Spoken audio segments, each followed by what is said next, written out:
Olá, pessoal. Dando continuidade ao nosso conteúdo, hoje nós vamos falar de processos anaeróbios.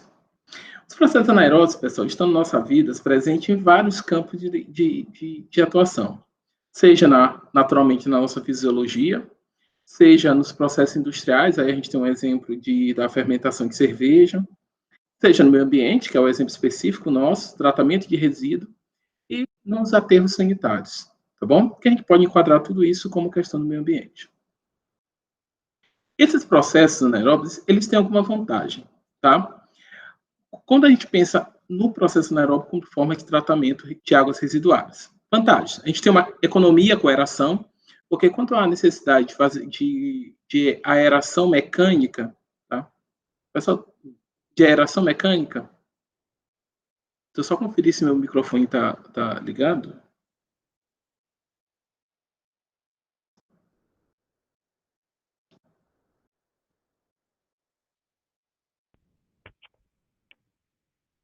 Tá?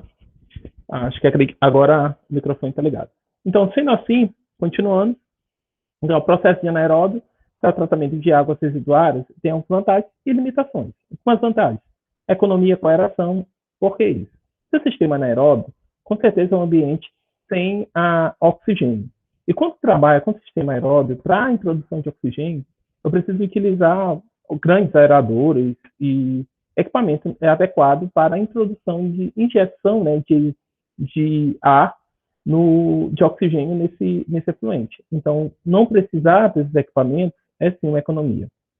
Tem uma baixa produção de lodo, aí a gente pode falar que essa produção de lodo ela é baixa quando comparado com o processo aeróbio, tá? Porque há uma produção de lodo considerada, ok? Só que essa produção ela é menor do que no sistema aeróbio. Eu tenho a produção de metano, e por que isso é uma vantagem? É porque passa a ser uma vantagem se essa produção de metano, essa energia for aproveitada, tá? Em algum tipo de operação dentro da unidade fabril ou até mesmo da própria estação de tratamento de efluentes, tá? E tem uma simplicidade de operação. Então, uma estação de tratamento com o sistema anaeróbio, ela tem um controle, claro que há necessidade de adequação de condições de temperatura, pH, entre outros, mas sim é uma operação relativamente simples. Desvantagem: odor natural de qualquer processo de tratamento anaeróbio que seja aberto, né? A gente há sistemas de tratamento de efluente que são completamente fechados. Então, nesses casos, não há a liberação de odor. Menor eficiência, realmente, tem uma eficiência relativamente baixa, mas para isso sempre há combinação com outro. Pessoal, a gente está falando de baixa, mas estou falando de uma remoção de carga orgânica de 75%, tá? Não é baixa de 30%, 20%, não.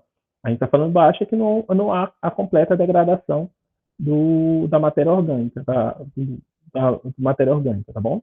Tem complexidade no processo biológico, realmente, é um processo relativamente complexo, em termos do conteúdo por trás, do conhecimento por trás do processo, mas ele acontece de forma natural.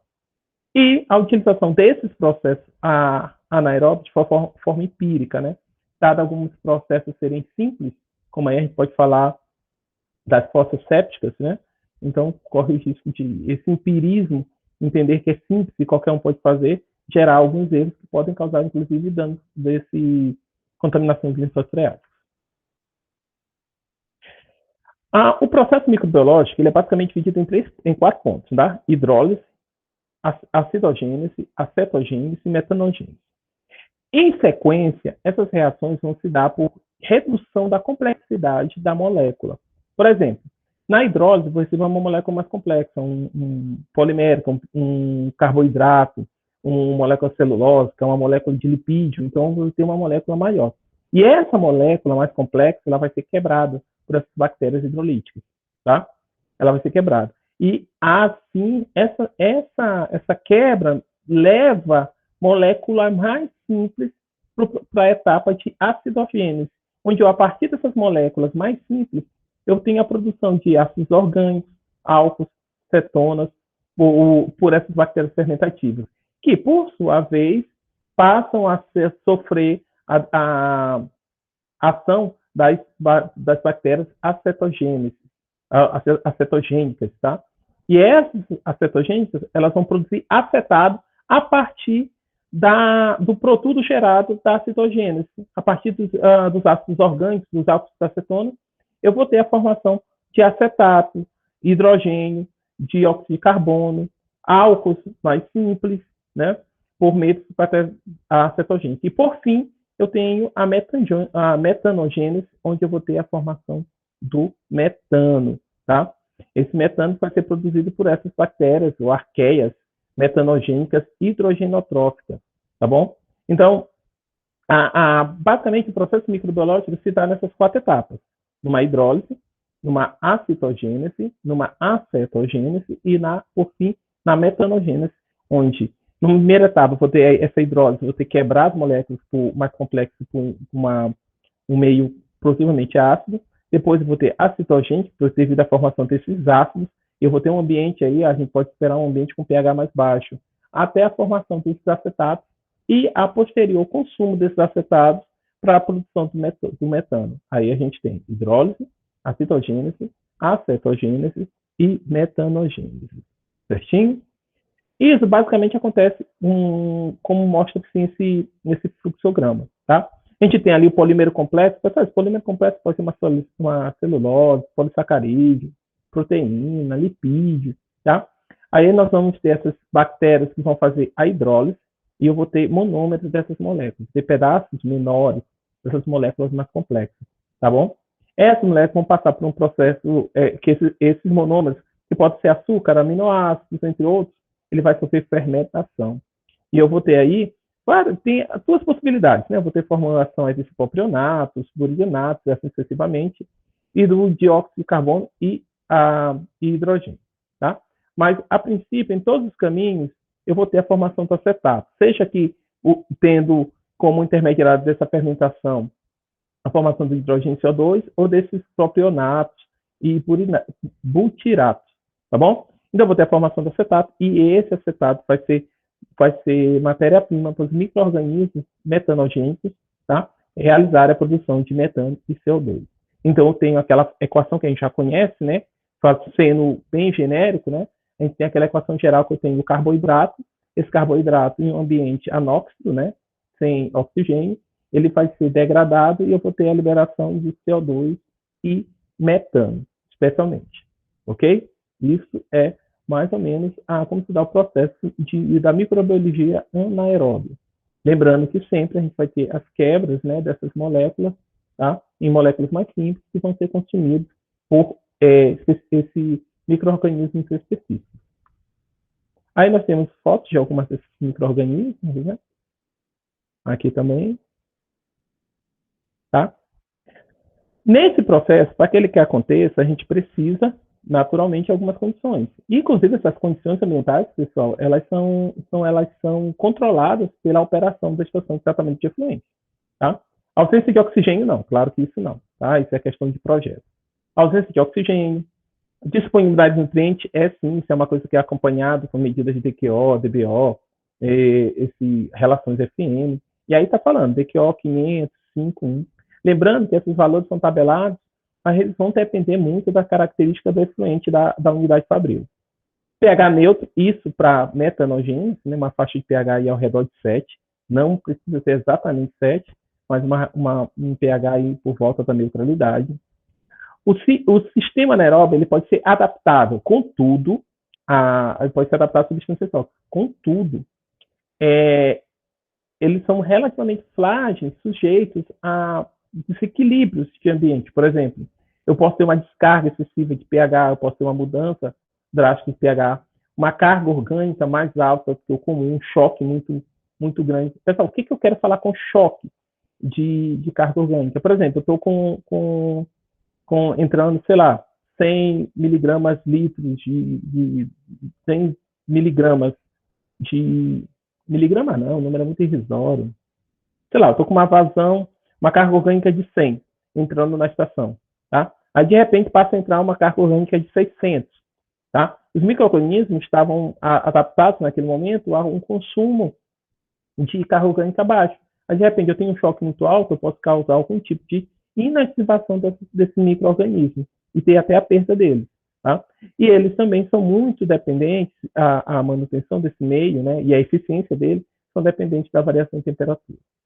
Mas, embora ele seja resistente a substâncias tóxicas, eles ficam sujeitos a inibições, inclusive por variação muito grande de algumas condições, como carga orgânica, pH, temperatura. Tá bom? A gente tem também, aqui a gente mostra que aquilo que eu havia falado ainda há pouco, né? Que o processo anaeróbio ele vai produzir menos esse lodo do que o processo aeróbio. A gente tem um exemplo, né? A produção de 2 ATPs, por molécula de glicose, em comparação a 38 ADPs por molécula de glicose nos processos aeróbios. Tá? Então, por consequência, a gente vai ter uma absorção menor, tá? A absorção menor de biomassa e, por isso, a produção menor de lodo. Aqui nós temos alguns sistemas anaeróbios. A gente tem os tanques sépticos, né, que a gente vai falar. Tem os filtros anaeróbios, os reatores, digestores de lodos, lagoas anaeróbias, enfim. A gente tem uma infinidade de processos anaeróbios, no qual nós vamos falar de alguns. Basicamente, diferendo de uma complexidade de um processo ou outro, eles vão seguir aquele processo microbiológico apresentado ainda há pouco. Tá? Como a gente falou ainda há pouco, uma das vantagens é que, a princípio, se tem uma eficiência não é tão alta, né? A gente está falando de 65%, 75%. Por conta disso, é preferível que, para alcançar uma boa eficiência de uma estação de tratamento de efluente, a gente combine o processo. O anaeróbio, combinando com o processo aeróbio, a gente tem uma melhor eficiência. E aqui a gente vai ter... E como é que se dá essa melhor eficiência? Vai estar pela complementação do tratamento. Eu tenho um efluente que chega com uma carga orgânica alta, tá? Eu retiro 65% a 75% no processo anaeróbio, e no processo aeróbio vou complementar, vou ter uma carga orgânica menor para ser consumida, tá bom? Aí a gente tem alguns exemplos de consumo, né? Tem o ASB, a gente já falou sobre isso, que na verdade em português é o RAFA, tá? O RAFA, mais filtro biológico aeróbio, lodo ativado e biofiltros aerados suspensos. Submersos, aliás, desculpa. Aqui a gente vai falar dos tanques sépticos, tá? Mas a gente tem basicamente 2 tipos de fósforo, né? As fósforos sépticas, né, que podem ser de câmara única, de câmara em série ou câmara sobreposta. A gente vai mostrar alguns exemplos dessas câmaras. Tá? Fósforos sépticas, acho que de longe é a medida sanitária individual mais usada, né? Como se fala em destino de esgoto sanitário. Tá? Mas ela também é usada em algumas unidades, né? Unidades fabril de pequeníssimo porte, tá? E unidades e condomínios residenciais. Então, ela também é usada em esses desses pontos, tá? É importante porque promove o afastamento desse dejeto à população, não é de longe, nem de perto a alternativa sanitária mais adequada para o esgoto doméstico, claro, nem para efluente industrial. Contudo, dependendo das situações em áreas mais afastadas, é a possibilidade mais factível, mais acessível. Tá? Sempre, quando se pensar em fossas sépticas, a gente tem que pensar no risco de contaminação, de lençóis freáticos. E, quando essas fossas são diretamente feitas, tem contato direto com o lençol freático, elas são chamadas de fossas negras, tá bom? As formas de fossas são as mais diversificadas, em geral. Podem ser cilíndricas, né? Ou retangulares, tá bom? Aí vai ter uma mistura tanto de fezes, urinas, enfim, tá?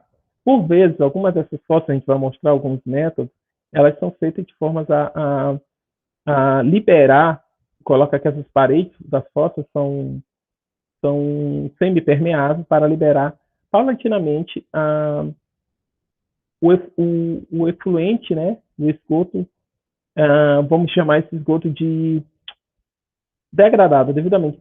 Eu não posso chamar que está tratado, né, mas esse esgoto já processado, né, sendo liberado lentamente para melhoria na qualidade de degradação desse esgoto no solo. Tá? Aí nós temos uns exemplos, né, dessa estrutura, né, essas são tipo fossas sépticas pré-moldadas, né, tem toda a estrutura com o buraco, tudo mais, a casinha no qual a gente tem o buraco devidamente impermeabilizado, ou com alvenaria, ou esses exemplos que a gente falou aqui, que tem aquelas, eu acho que o termo é vanilla, aquelas estruturas, tubulações de concreto, né, estão sendo colocadas da mesma forma que ficava poços, após ser feito a construção dessas fossas. Também tem muita alvenaria e, às vezes, com paredes perfuradas, para estar essas paredes perfuradas que a gente chama de membranas semipermeáveis, digamos assim, essas paredes semipermeáveis. Vamos lá.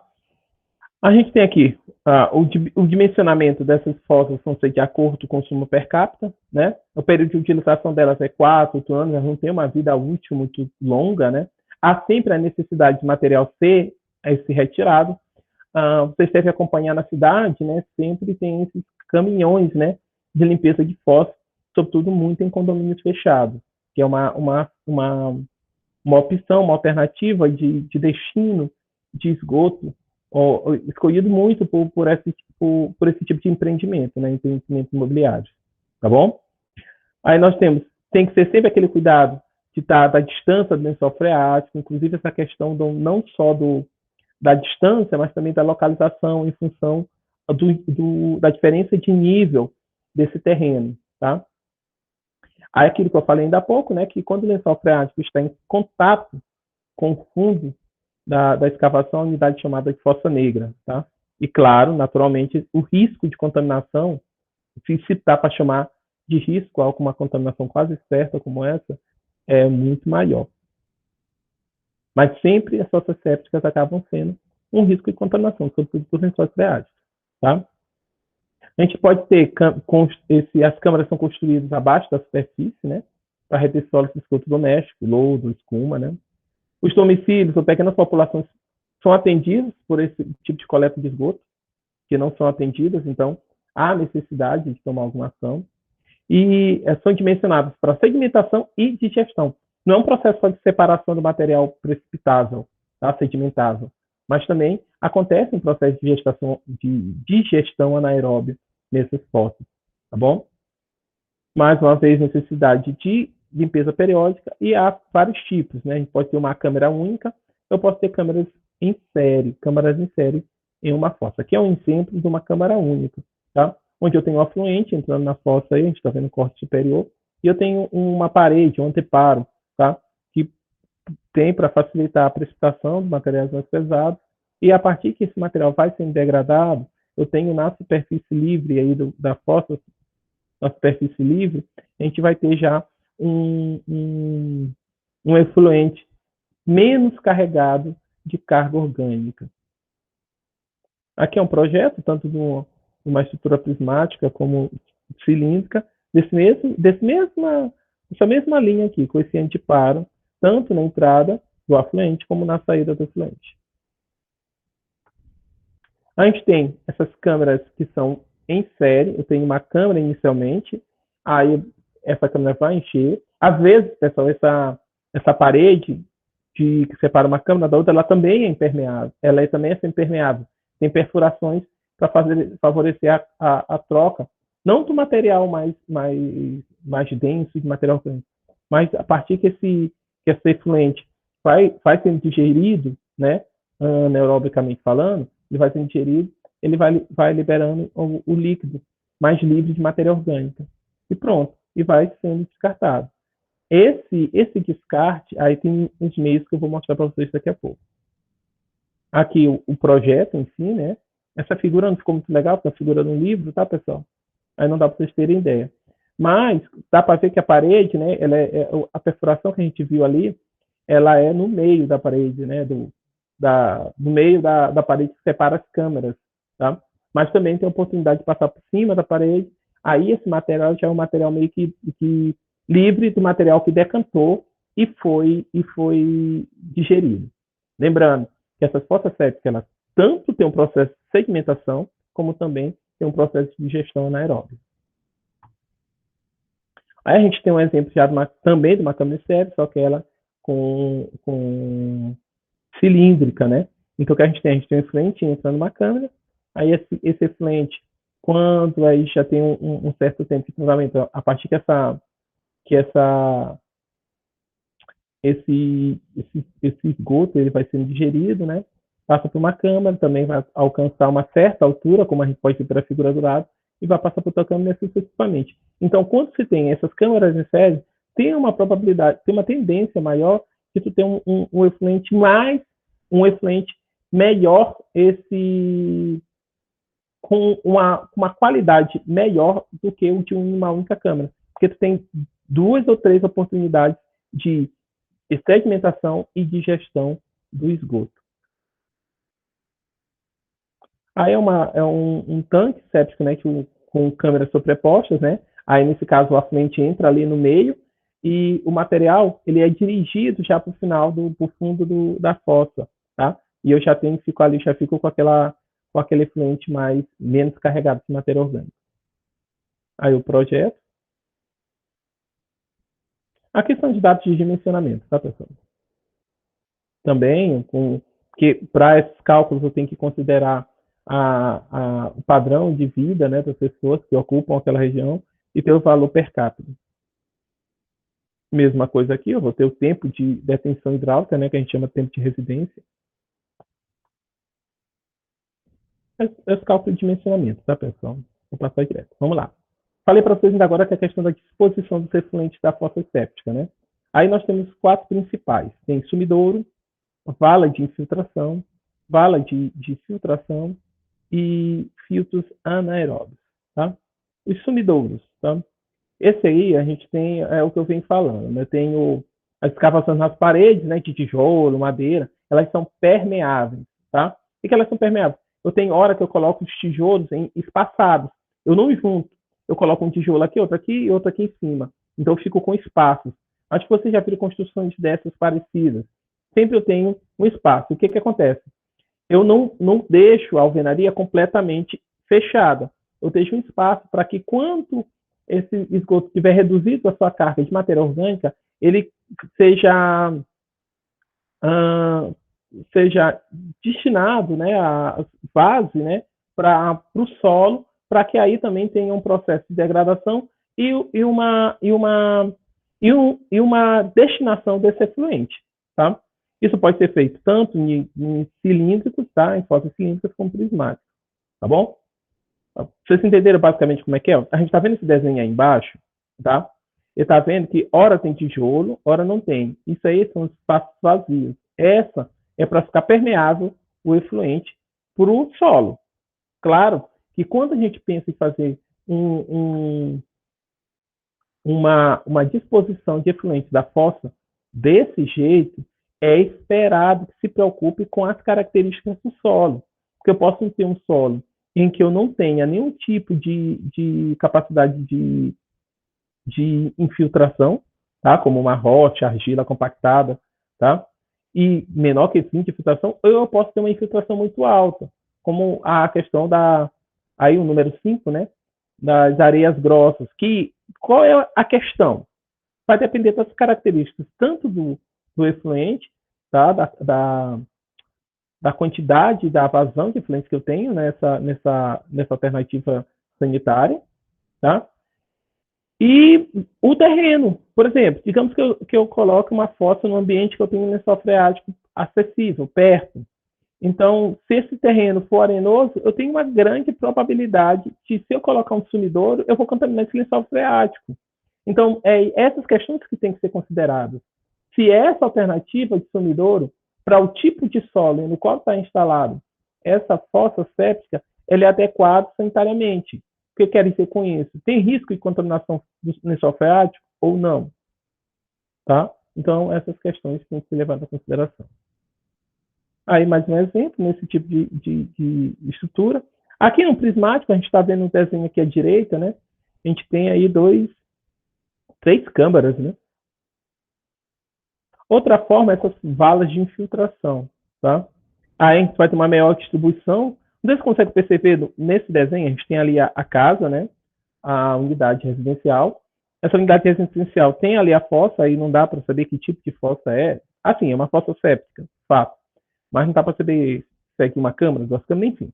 Aí tu tem ali o destino dessa fossa. Aí vocês vão ver que tem perfuração valas. Essa estrutura aqui, ó. Essa estrutura são valas, tá? Para maior distribuição do efluente no terreno. O que acontece? Com isso, esse efluente ele é lançado com uma ampla área. Eu posso favorecer a absorção desse efluente proveniente da fossa em todo o terreno de forma mais controlada. Eu posso favorecer a mineralização do efluente antes de atingir o lençol freático. Pessoal, o que é mineralização? É a completa degradação da matéria orgânica do esgoto, do efluente. Certinho? Quando eu tenho completamente a degradação dessa matéria orgânica, liberando em gases ou chegando a formar sais inorgânicos, eu tenho a mineralização. É o objetivo de qualquer processo de decomposição de matéria orgânica. Tá bom? A gente vai ter essas tubulações abertas ou porosas para ser liberado no solo, tá? Aí pode ser duas ou no mínimo duas linhas e com espaço muito grande para ocupar um maior espaço no terreno para que essa distribuição seja mais eficiente e homogênea. Aí tem essa aqui é um exemplo, né, dessa vala de infiltração. Aí tem a vala de infiltração aqui, ó, subterrânea, tá? E pode ter uma vala de filtração sobreposta. Que é isso?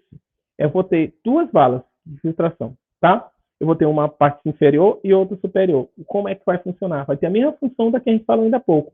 A diferença é que a de baixo, essa de cima, vai liberar no solo e a de baixo vai coletar como um dreno e vai jogar esse efluente em algum destino, que inclusive pode ser um corpo d'água, tá bom? Vai funcionar como sistema de drenagem, quando se coloca essas valas de filtração uma sobreposta à outra. Aí sim, aí agora a gente vai falar dos reatores RAFA, tá? Reatores anaeróbios de fluxo ascendente. Aí sim a gente está falando de uma metodologia aplicada largamente na indústria. Aí, como eu falo RAFA, mas vocês estão vendo que a sigla é UASB, né? A gente já falou sobre isso, Abflow Anaerobic Sludge Blanket, tá? Os reatores anaeróbios são fluxo ascendente por manda de lodo, tá? Eles são usados com uma taxa alta, né, de água residuária, tá? Foi desenvolvido nos anos 70, né, na Holanda, pelo professor, não sei pronunciar esse nome, Gert Leitinga, tá? Para tratamento de efluentes industriais com alta carga orgânica. E é para isso que é usado até hoje, tá? Isso aí expandiu em vários países. Esse reator, basicamente, ele é um reator trifásico, porque eu tenho a existência de um separador sólido, líquido, gás. Eu tenho trifásico, tá? Eu tenho, nesse reator, ele funciona como um leito de lodo, tá? Leito de lodo, que quanto mais esse leito ele é granular, ele vai ser mais eficiente o processo de degradação de matéria orgânica. Bom, eu vou ter uma eficiência de remoção de DQO aí de 75%, e com o tempo de retenção, ou se preferirem a sigla, né, o tempo de... esqueci o TDH, esqueci.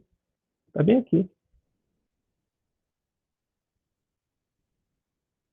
Tempo de retenção hidráulica, é porque eu sempre chamo de tempo de retenção ou tempo de residência, né? Tempo de detenção hidráulica em algumas horas. Lembra quando a gente falou lá de lagoa de estabilização, de 20 dias, outras de 5, outras de 2. Aqui a gente está falando agora de um processo que tem 75% de remoção de DQO, tá? E tem um tempo de residência, né?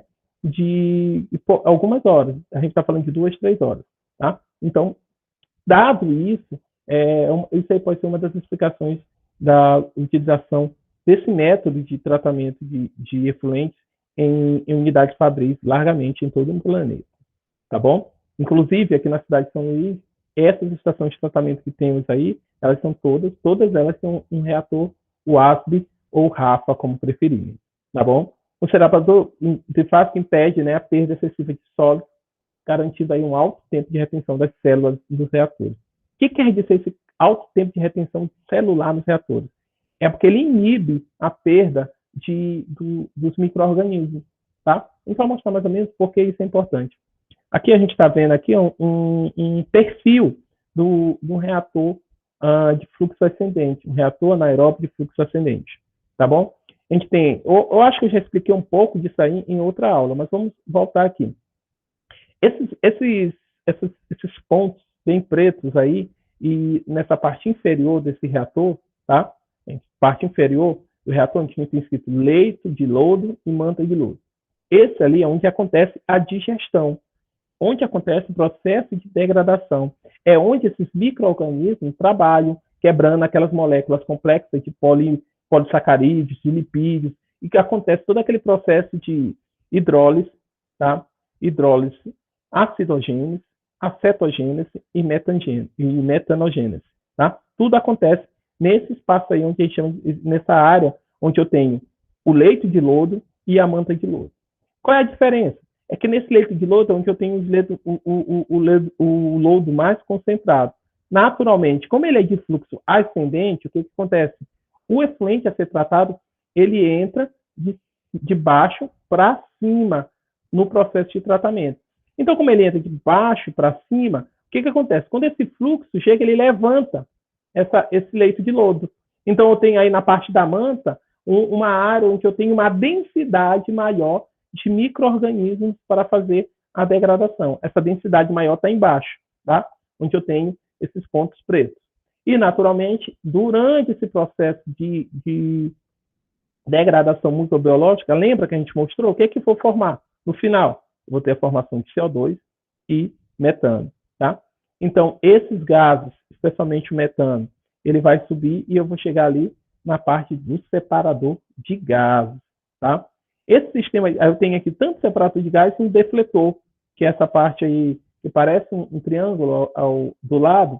É importante esse defletor porque aí eu tenho a evolução de gás, liberação do gás, e tenho também aqui a parte da abertura de decantação, onde eu vou liberar o efluente líquido tratado, tá? Então, eu tenho a liberação do gás, tá? E eu vou ter o efluente líquido tratado. Claro, pessoal, que, professor, isso aí não vai arrastar o lodo? Arrasta, naturalmente. Só que todo o projeto do reator é para que esse arraste seja o mínimo possível e mantenha a quantidade efetiva de tratamento, a quantidade efetiva de micro-organismos para que seja realizado o tratamento, esse contínuo. Esses reatores funcionam de forma contínua, 24 horas por dia fazendo tratamento. Tá, aí ali eu tenho a saída do gás. Esse gás, a gente vai falar mais daqui a pouco, mas ele pode ser reutilizado na estação de tratamento de esgoto ou na unidade fabril, ou também pode ser queimado, tá?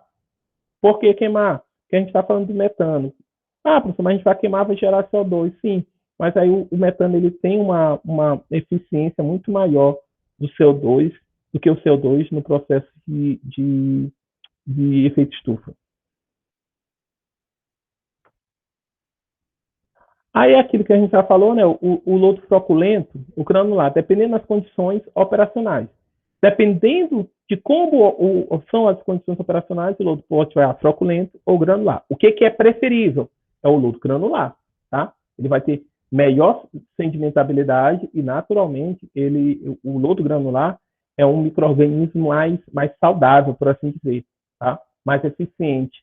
E o risco de ser liberado, ser descartado junto do decantador com o efluente tratado é menor, tá? Mas isso o que quer dizer essa dependência de condições operacionais? É aquelas condições que nós falamos ainda há pouco, né? Eu tenho que ter o pH adequado, a temperatura adequada, a carga orgânica adequada com a quantidade de micro-organismos que nós temos, a preocupação em proteger essa estação de tratamento de efluente de substâncias tóxicas. Pessoal, quando eu falo de substâncias tóxicas, eu não estou falando, sei lá, de agrotóxico, não. Coisas naturais que tem em unidade fabril, como, por exemplo, soda cáustica, essas coisas, tá bom? Então, aí nós temos aí mais uma vez a foto mostrando aí o substrato, aí tem ali os ácidos voláteis, CAGV, tá? Levando a produção de... Ali está falando do ácido, está colocando uma molécula do ácido acético, mas a gente está falando de qualquer ácido orgânico da pessoa. Como a gente já comentou quando falou das 4 etapas do processo de microbiológico, de microbiologia anaeróbia. E, por fim, a metanogênese, a produção do metano. Tá bom? Aí, claro, né, que quando pensa em uma estação de tratamento de efluente, você tem que pensar na maior eficiência. Aí, a gente está falando nesse slide, né, que o lodo é retirado direto, já adensado do reator. Não é bem assim, tá, pessoal? O reator ele é eficiente, contudo, há sempre a necessidade de ter um adensamento desse lodo, tá? Ou pelo menos uma prensagem ou centrifugação desse lodo, para aí sim ele ser dado o destino dele.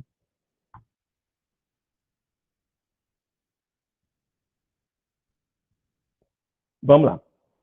Aí, algumas precauções que nós temos que ter quando a gente trabalha com um sistema desse?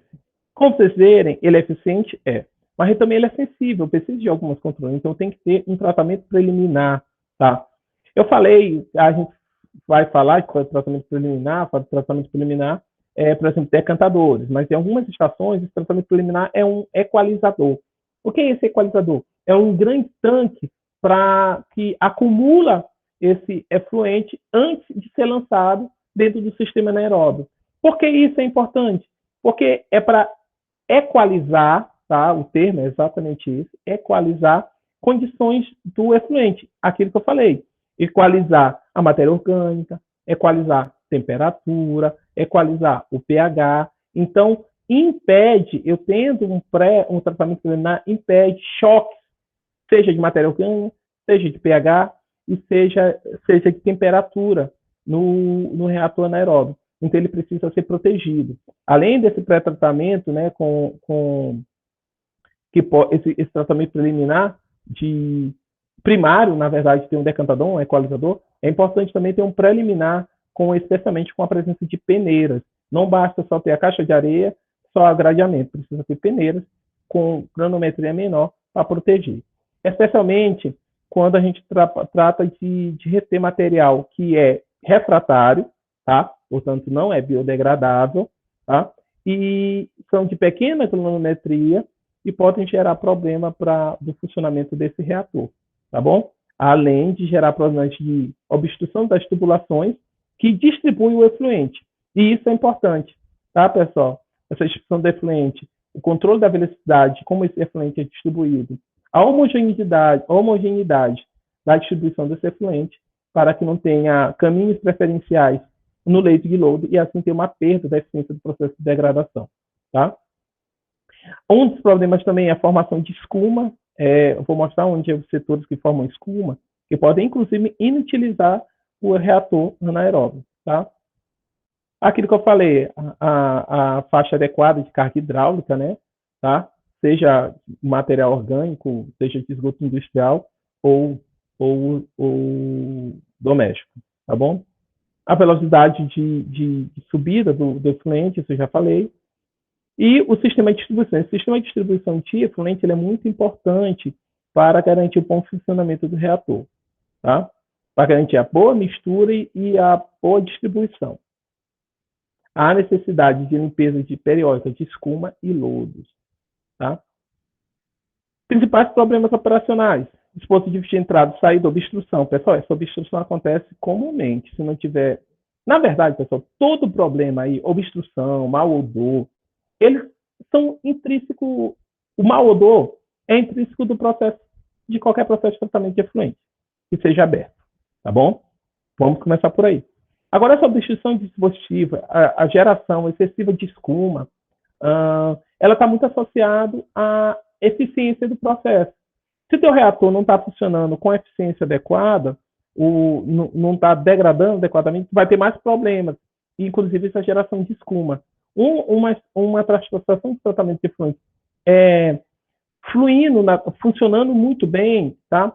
A gente tem uma grande produção de metano, tem pouca produção de escuma, então tu acaba tendo poucos problemas quando ela funciona muito bem. quando os micro-organismos estão trabalhando adequadamente, porque estão em condições favoráveis e está tudo adequado, tem a vazão adequada para aquela quantidade de micro-organismos e assim sucessivamente. Então, aí, tu não vai gerar tanto escuma, mas se gera, acontece a obstrução tanto dos dispositivos de entrada quanto de saída. E isso é complicado, tá? Às vezes, até, dependendo do cuidado, pode até inutilizar o reator.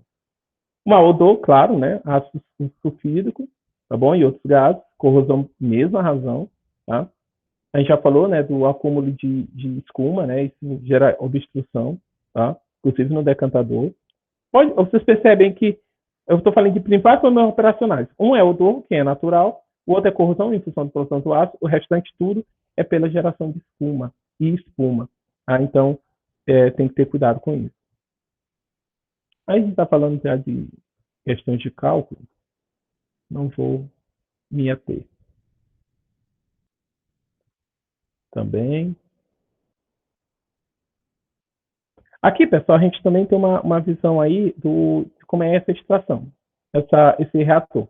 Esse reator é uma estrutura de alvenaria, né, gigantesca, de concreto. Aí dentro dele eu tenho essas tubulações.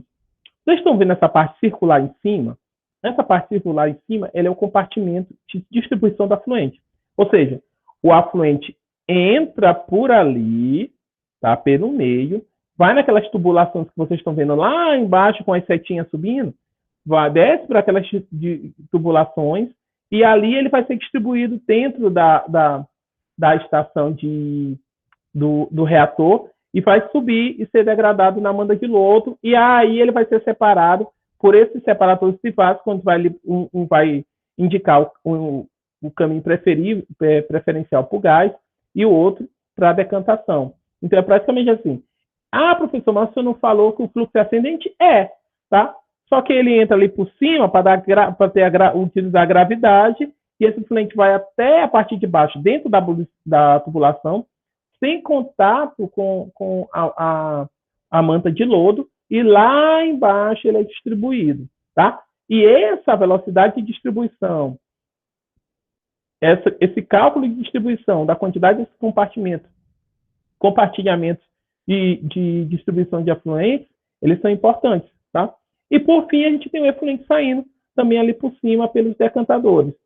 O problema de geração de espuma se dá aí nesse equipamento de distribuição de afluente e também nas canaletas de decantação.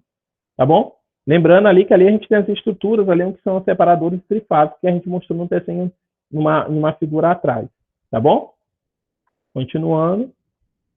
Aí nós temos em detalhe, né, mais o sistema de distribuição de efluente aí. Então, o que nós temos? A gente tem ali o separador trifásico, né? Eu tenho um compartimento onde tem a distribuição do efluente, esse efluente é distribuído para todas aquelas tubulações, e depois o efluente vem tratado. Ali aqui no meio eu tenho a separação do gás, ele sobe tratado e vai para os decantadores, tá? E aí ele vai ou para mais um tratamento aeróbio para ter um tratamento adicional, ou ele pode ir direto para o processo de esse decantador, ou ir para um decantador e do decantador ir para um processo de desinfecção, que no caso de efluente, tratamento de efluente, é preferível que seja ou por utilização de UV ou ozônio, e não algum agente químico à base de cloro, tá? Por o risco que a gente já falou, a produção de trialometano. Aí nós temos sendo exatamente esse sistema de distribuição de efluentes, tá, pessoal? Aí a gente tem o afluente chegando, o afluente entra por ali, e aqui ele já é a saída no decantador, tá bom? Aqui ele vai ser distribuído nas tubulações. Aqui, pessoal, essa visão aí, isso que vocês estão vendo com esse monte de círculos, né? É exatamente como uma visão superior de um reator. Esses círculos são um sistema de distribuição de efluente. Aí é o separador trifásico, né? A gente já mostrou mais ou menos. Aí a gente tem no meio conduzido a saída do gás, e do lado direito aqui e do esquerdo do outro, né, a gente tem a liberação do efluente líquido tratado. Aqui são esses separadores de fase, que vocês estão vendo a vista superior do reator, né? Vocês estão vendo que estão vendo ali os vertedores, são os decantadores, né? O gás, ele vai nessas tubulações, tá? As tubulações e vai para o local de queima, tá bom? Aí são os separadores de fase, os cálculos, né? Ó, aqui dá para vocês terem uma ideia. Essa parte que está branca aí, ó, é onde vai sair o gás, e a parte azul é onde vai ser decantado, onde sai o efluente para ser decantado. Aqui é o cálculo, né, da produção de biogás que tu tem, dependendo da massa, né, matéria orgânica disponível no efluente. Aí pronto. Aqui é uma das soluções, pessoal, mais comum, né? Eles estão vendo o trifásico lá, tem uma tubulação ligada. Essa tubulação é para coletar esse metano, e esse metano passa por um celuíso com um filtro, né? Por vezes tem um medidor de gás e vai direito para um queimador, ou queimador, flare, como preferir. Mas, claro, dependendo da capacidade de uma estação de tratamento anaeróbia, esse metano ele pode ser reutilizado em processos na unidade fabril. Aí sempre tem a estimativa de produção de lodo. Pessoal, e essa figura aqui, tá? A gente está falando aí, é os problemas que a gente mais falou. A geração daquela escuma, né? Pô, quando eu falei de escuma, eu falei de quê, meu Deus? Eu quero lembrar. Incrustações. É exatamente isso aí, pessoal, como fica. Isso é muito difícil de tirar. Então, se não tiver uma manutenção adequada, vira um problema sério que pode, inclusive, inviabilizar a utilização de determinado reator, o determinado reator anaeróbio. Certinho? Então, não é recomendado, a não ser quando a unidade for seguida de filtração biológica, tá? Seus caias, tubos perfurados, e deve ter cuidado tomado para que não ocorra acúmulo de escuma na superfície do decantador ou no interior do separador trifásico. Tem a necessidade de limpeza periódica. Mas, pessoal, é fatídico. Se tu tem um sistema anaeróbio que funciona redondinho, todas as condições, a operação funciona tranquilo, a geração de escuma ela é bem reduzida. Ela deixa de ser um problema. Tá? Pessoal, o que eu queria falar de processo anaeróbio era isso por hoje.